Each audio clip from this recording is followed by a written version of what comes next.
did it, and I did it in sub 4 hours on a really hot day as well. 3:56:26 was my time. I ran the London Marathon 2025 and I got a medal for it, a gold one. Like, this is absolutely solid, but I can't even believe those words are actually coming out my mouth. This video today is not like my usual ones where I talk about fat loss and like toning up, but it's just to kind of, it may be one of those videos you may watch and you've always had like the thought of doing a marathon in the back of your mind, or you're not sure.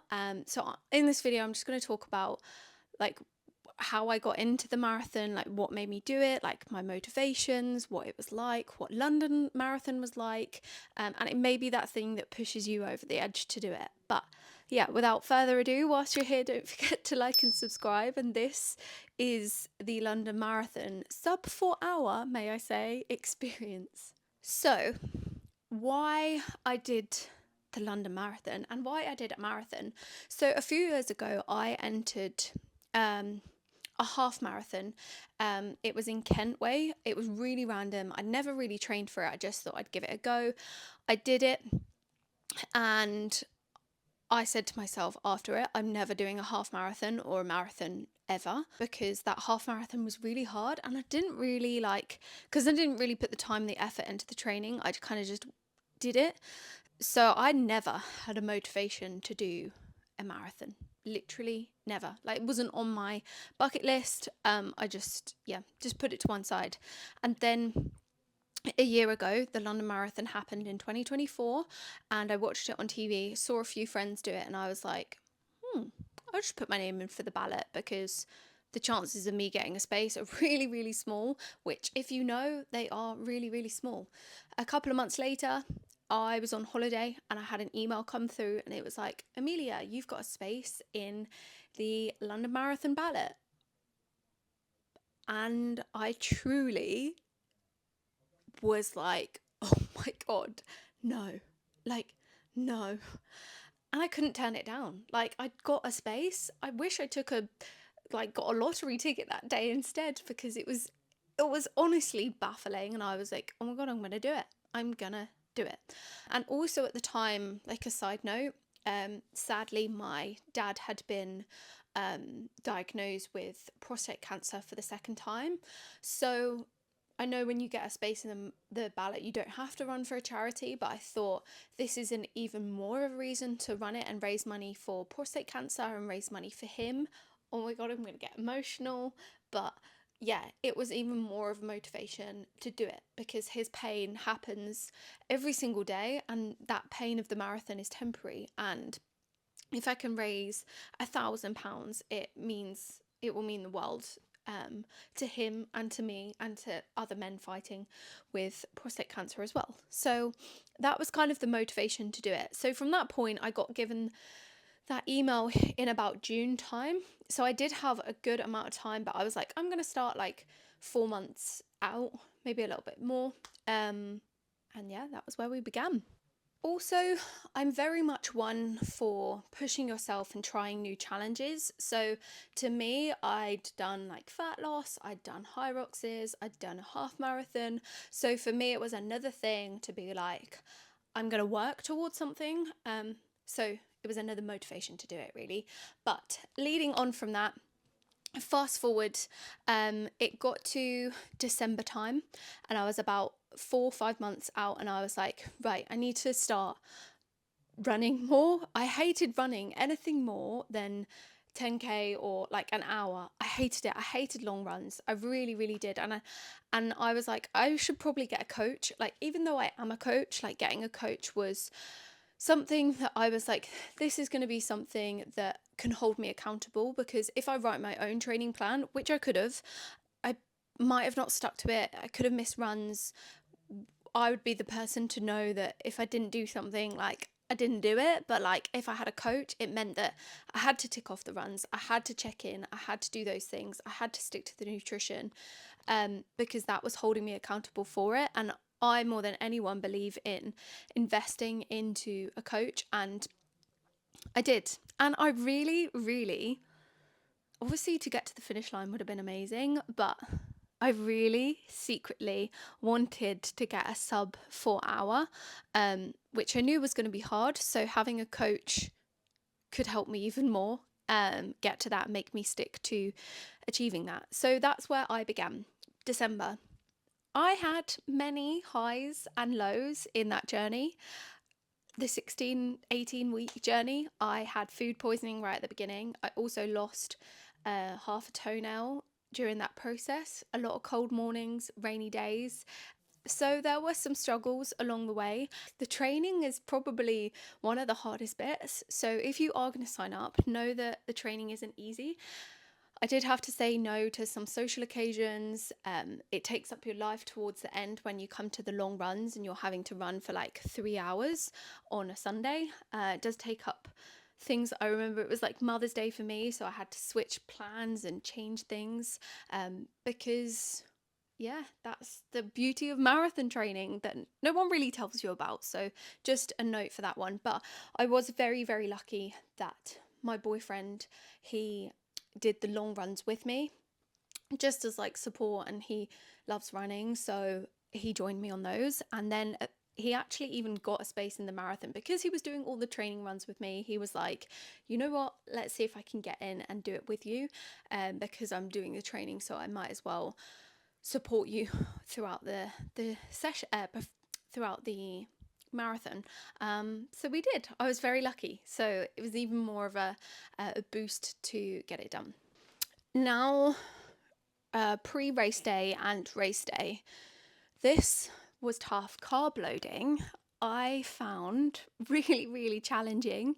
To try and eat like 400 to 500 grams of carbs was so hard. Like Thursday, Friday and Saturday, at the start I was just like loading up on like bagels and bread and stuff, and then towards the end I kind of got a bit more clever and a bit more savvy with it and was drinking like Lucozade drinks and having a few more like sweets and stuff, which was far easier to get in your carbs. So that's a little tip for you if you're carb loading for a marathon. That definitely helped me, and I'd highly recommend that you try that as well. So race day, woke up at around 6 a.m. I actually had a really good night's sleep and had a bagel, had a coffee as soon as I woke up because I wanted to go to the toilet before I left.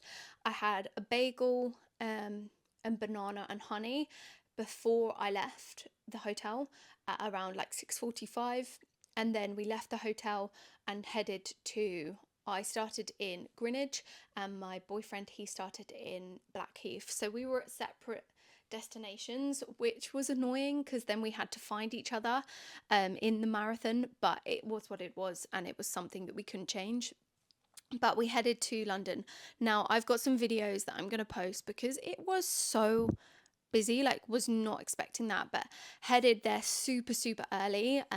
So I could go for a wee, could hand in my bag, and we arrived. We went our separate ways. I had a bagel on the train as well, so I had another bagel because I wanted to make sure that I was not hitting a wall. So there we were. I arrived. The toilet queues weren't so bad when I got there. Handed in my bag straight away and wore a jumper, which you can give and you can dump in the charity bins before, and that kept me warm. But it was, as soon as we got there, it was hot. Like at 8 a.m. it was hot, and I was like, oh, this is gonna be interesting. Bearing in mind I trained throughout the whole of the UK's winter, so it was gonna be a fun experience. But there I was, sat down, grabbed a water there, and just had all that time, got chatting to a few people. I remember sitting down and my knees were like actually shaking as I sat down because I was so nervous. Then I went into my pen and my race time was ready to start at 10:15. Called my boyfriend, which I did have signal, I didn't think I was, and he crossed the start line about a minute before I did. So we were going to meet at mile 4. So then we could run the rest of the marathon together, which that was stressful, but he was tracking me. I knew that we'd crossed the start line roughly at the same time, or he started a little bit before. He was faster, so he could get there quicker. And there we have it. Like I was going. The crowds were crazy. I just told myself as soon as I started though, I'm not going to go off too fast. I'm going to ease myself in. So I started off at a slower pace. Like from 1 to 5k, I started at that slower pace. Met my boyfriend at mile 4. There was like a McDonald's, and then just after the McDonald's roundabout, I met him on a corner there. It was so easy to meet him, but there were so many people like weaving in and out once I met him, which was one of probably the best bits as well, seeing him. Then we ran it together. The crowds from mile 1 to mile 13 were crazy. It was an experience that I will never ever forget. I felt like I wore my name on my t-shirt, best idea ever, and people were shouting, Ameliaa, Ameliaa, go on Ameliaa, and I was like, this is amazing. Like there were bands, there were drums, there was music. It was just crazy. I was on cloud 9, like absolute cloud 9, and then we hit it, Tower Bridge, running over Tower Bridge, and I was like it was just electric, like electric. And I knew my parents and my family were just on the other side of Tower Bridge, so I knew that I was running to them, and then I saw them, and it's just, it makes me so emotional because, like, oh God, crying now, but like seeing them and running it for my dad as well, and like seeing his face just like smile was just, it was just the best feeling ever. Like best, like highlight of my life. Like, yeah, crazy. And I couldn't believe that I was doing this. I was running London Marathon, like, and I always believed and always told myself I couldn't run. Like I always told myself I couldn't do that, and then I was doing it. So carried on, saw my family, and then there I was, got to around mile 16, and I feel like at that point the heat had really, really hit. It was like 21 degrees, and it got hard from there. It got hard. And there was nothing no one could really do. Like my boyfriend tried to be like, come on, but like I couldn't even like listen to him. I couldn't even listen to the crowds. So what I did in that moment, I like drained, like came into myself, just put my head down and just thought, one foot in front of the other. And all of the buildings and everything around me at that time went completely blur, not blurry, but like it was a blur to me. I don't really remember much from mile 16 to mile 23 maybe. It was just pure head down, one foot in front of the other. There was like your paces and stuff going past, and I thought, oh, I'm not going to get the time. I'm not going to get the time that I want. Like, it's not going to happen. Like, I'm just have to slow down. But just kept going, one foot in front of the other, pouring like water down the back of my neck. So thirsty. Still taking my gels despite feeling so sick. And then we got to mile 23. We saw my boyfriend Luke's family, and yeah, that was helpful. They were boosting us. They were like, Ameliaa, come on. And like, I'll post a video of that because that was so helpful. And then we passed that point, kept going, knew that I was going to see my parents again at mile 23. Picked up the pace a little bit just to kind of get there, and my boyfriend at the time was like, we're not gonna make it, come on, keep going. And I did turn around to him and I was like, I can't go any faster, but just kept going. At that point I did put a headphone in just to put some music on, saw my family, and then my brother was like running alongside of the road with a sign to be like, keep going. We just kept going. And even like Big Ben, which was like right near the end, that was like the last 2k. It was, Big Ben was a blur to me. I just kept on thinking, we're so close, you're so close.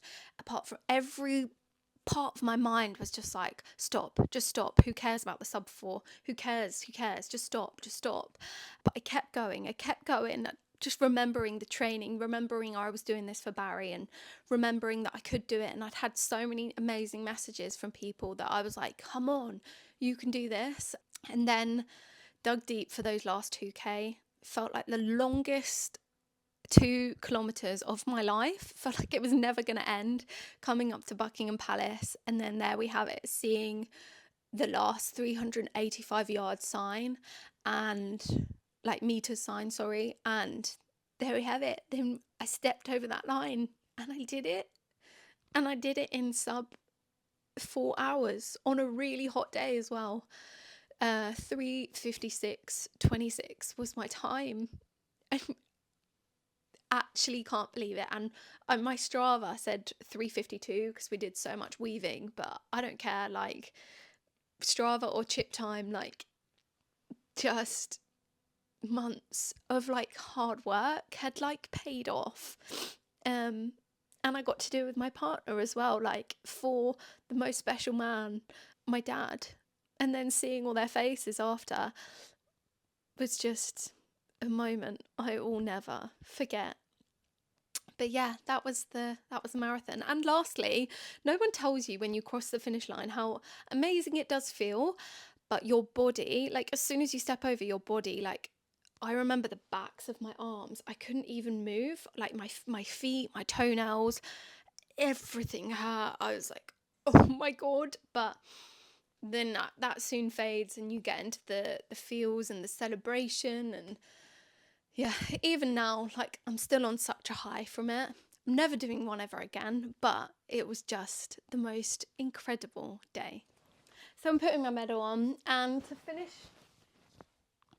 this video is just a message. If you're watching this and you're intrigued about doing a half marathon, a 5K even, or a marathon, I highly recommend you do it. Like, to push yourself. And from the girl that said to her 2 years ago, just before I did that half marathon, I said, oh, I'm not a runner, I can't run. Then even once I did the half marathon, I was like, still not a runner, it's not for me, I'll never do a marathon. To make that promise to myself when I found out I was doing it, and to make that promise to myself and to stick to the training plan and to achieve the goal that I set out to achieve, was the most amazing feeling. And it came from the belief that I had in myself, and it came from the runs every single week, ticking them off, cold, rain, sun. I made sure I did it. So you can do it. There were people, some incredible people there, running with fridges on their back, or like that were poorly, that were sick, that were like disabled and couldn't run, or people that had passed out and then got back up and kept going. Like, there were so many different types of people at London Marathon, and I truly believe you can actually achieve anything if you put your mind to it. So if you're watching this, I believe in you, so you should believe in you, and you can truly achieve what you set your heart to. So yeah, that was my London Marathon experience. So I hope you found this video helpful. If you've ever got any questions, just ask away. Follow me on Instagram below, and I will sure answer them. If you've come this far in the video, comment below marathon, and I will see you in the next one.